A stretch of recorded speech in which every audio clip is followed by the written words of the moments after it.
Parece obvio que no es una buena idea tomar una decisión sin contar con la participación directa de los miembros del grupo o los grupos afectados por dicha medida. A lo largo de más de un siglo, así lo han demandado minorías de todo tipo y aún hoy parece necesario seguir alzando la voz para recordarlo. Hoy lo vamos a hacer por un buen número de motivos que quiere compartir con nosotros Soledad Arnau. Hola Soledad, ¿qué tal? Hola, ¿qué tal?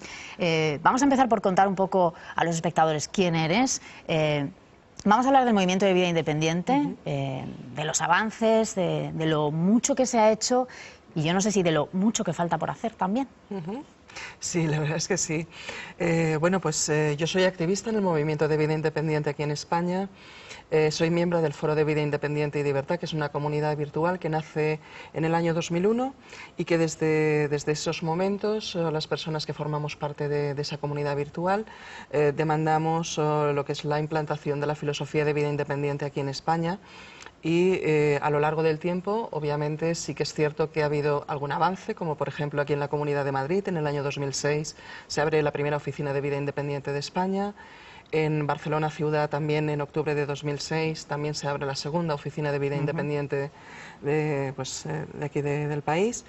Y bueno, pues ahí estamos luchando para poder tener una independencia, una autodeterminación, el poder tomar la rienda sobre nuestras vidas con los apoyos humanos que se denominan asistentes personales, ¿no?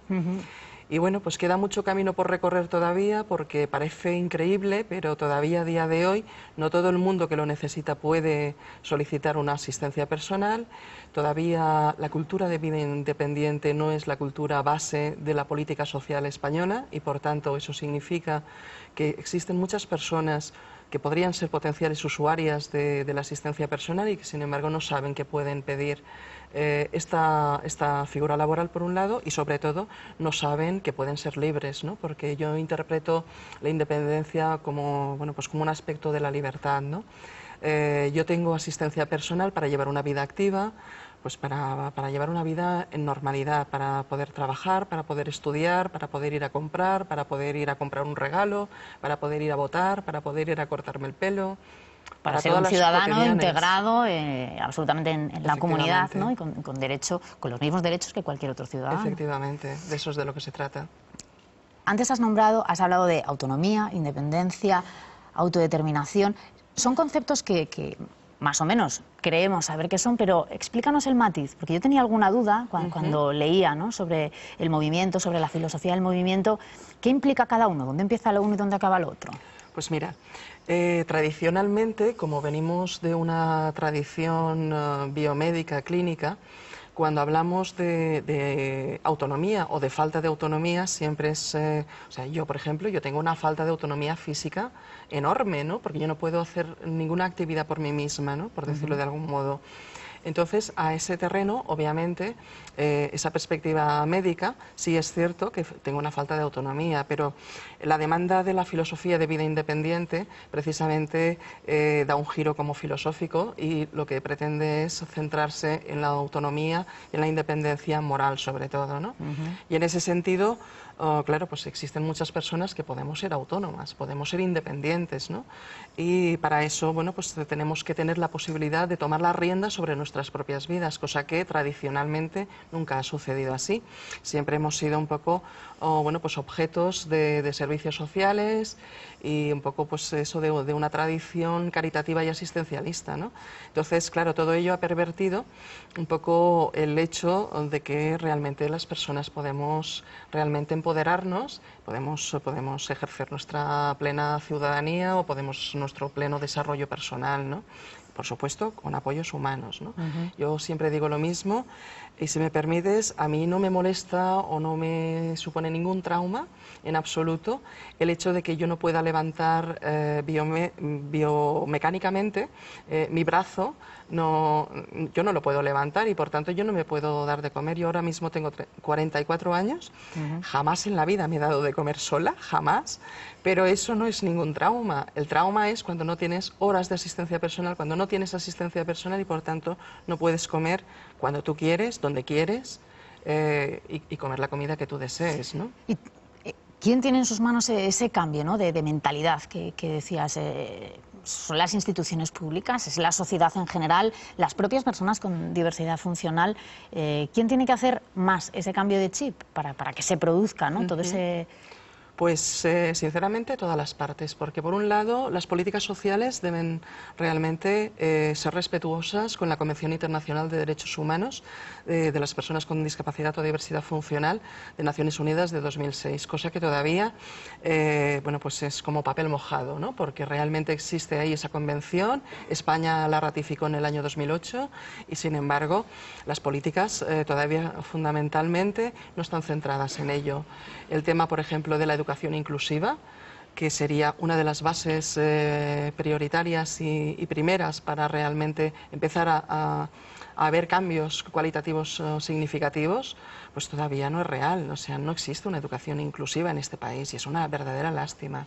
Yo siempre he estado en el sistema ordinario, pero yo tampoco he recibido una educación inclusiva y por tanto yo tampoco he conocido otras realidades humanas que forman parte de la vida. Y al final, pues unas realidades y otras nos perdemos todas, ¿no? Y bueno, no solamente eso, sino que la sociedad en general también tiene que entender que no somos personas enfermas, que somos personas discriminadas por nuestra condición de diversidad funcional y por el otro lado también las propias personas con diversidad funcional nos tenemos que volver exigentes y tenemos que, bueno, pues quizás exigir también incluso a las propias asociaciones de discapacidad tradicionales, pues exigirles que haya un cambio, porque algunas veces las propias asociaciones con discapacidad son, digamos, como la primera pieza de resistencia a los cambios, ¿no? Es normal. Por un lado es normal porque el peso de la tradición, así, ¿no? Efectivamente, el peso de la tradición es muy fuerte, ¿no? Pero verdaderamente, bueno, pues tenemos que cambiar las cosas. Pero sí es cierto que también, y eso también es muy triste, el hecho de que las personas con diversidad funcional a día de hoy todavía somos una población enormemente analfabeta. Ese analfabetismo, desde luego, dificulta seriamente el hecho del empoderamiento de las propias personas con diversidad funcional. Lo dificulta, pero de manera muy directa. Yo creo que todos tenemos claro, ¿no? Cuando te escuchamos hablar, hay que hacer mucha pedagogía, ¿no? Hay que explicar cosas, que cambiemos un poco el discurso que todos queremos tener bastante aprendido en temas como, por ejemplo, lo relativo a la sexualidad, ¿no? Es una de las grandes demandas que hacéis desde el movimiento. Sí. Queréis una consideración y un reconocimiento, ¿no? Como ciudadanos también en ese aspecto. Es un tema, no sé si tabú, pero es un tema del que no se habla demasiado, digamos. Claro, no. Bueno, es un tema tabú, la sexualidad es un tema tabú en términos generales, ¿no? Entonces, en esta cultura en la que estamos, hablar de sexualidad, aunque parezca que estemos hablando constantemente, yo creo que en la realidad no lo estamos hablando, ¿no? O hablamos de determinados discursos hegemónicos sexuales que realmente son unos discursos excluyentes y constantemente estamos excluyendo a personas de esos parámetros de sexualidad, de erótica, ¿no? Y bueno, y de deseo, sinceramente. Entonces, realmente las personas con diversidad funcional, claro que también tenemos necesidades sexuales que deben ser abordadas. Yo te diría que, o al menos yo por lo menos lo estoy viviendo como un proceso de maduración personal y colectiva, entiendo yo, porque es obvio que todo es colectivo al final. La sexualidad yo entiendo que es algo como muy político y como muy público, aunque parezca que es como muy íntimo y muy personal y privado, ¿no? Pero sin embargo no lo es. Y en ese sentido yo te diría que en este proceso de empoderamiento, gracias a la vida independiente que yo estoy llevando desde hace 13 años, a través de asistentes personales, también llega un punto en el camino en el que te puedes plantear seriamente los temas de sexualidad, de mi vida sexual, de cómo o yo la vivo, o no la vivo, o no la estaba viviendo, ¿no? Y por supuesto también el tema de género, ¿no? Bueno, yo también, es cierto que académicamente también a lo largo de los años me he dedicado siempre a temas de feminismo y diversidad funcional, ¿no? Porque verdaderamente, bueno, pues en este país, no, vamos, ya no solamente en este país, sino que realmente éramos seres humanos, como somos seres humanos devaluados, como seres humanos, bueno, de hecho, mira, por ejemplo, la ley que tenemos todavía de 2010, interrupción voluntaria del embarazo, todavía seguimos teniendo ahí el aborto eugenésico como algo diferente que nos indica que las vidas, cuando tienen diversidad funcional, tienen menos valor. Entonces está claro que es casi inviable, ¿no? Si tú consideras que ese grupo humano o esas personas tienen menos valor, pues tener relaciones sexuales con ellas es casi inviable también, ¿no? Entonces, bueno, pues es todo un trabajo de cambio, ¿no? De cambio, pero bueno, ahí estamos. Bueno, la verdad que es un tema, ¿no? En general, que habría que dedicar mucho más tiempo. En 10 minutos nos da tiempo a dar unas cuantas pinceladas. Agradecemos muchísimo tu presencia y, bueno, y sobre todo que nos enseñes, ¿no? Sobre muchas cosas que es verdad, ¿no? Que no son las que aparecen en la prensa en primera página ni las que más se abordan en programas de televisión.